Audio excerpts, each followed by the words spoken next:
How to ask questions in Perplexity AI. In this video, I'm going to show you how I can easily use this AI.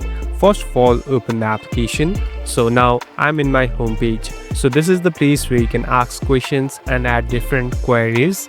Here on the bottom, you can see this search bar. Simply tap on the search bar.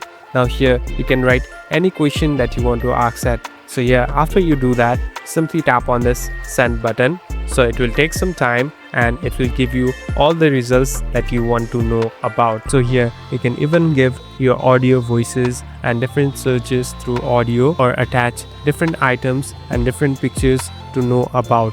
Here on the bottom, everything is listed up in the search bar and you can easily ask any question to this AI. Thank you for watching this video. I hope this video will help you.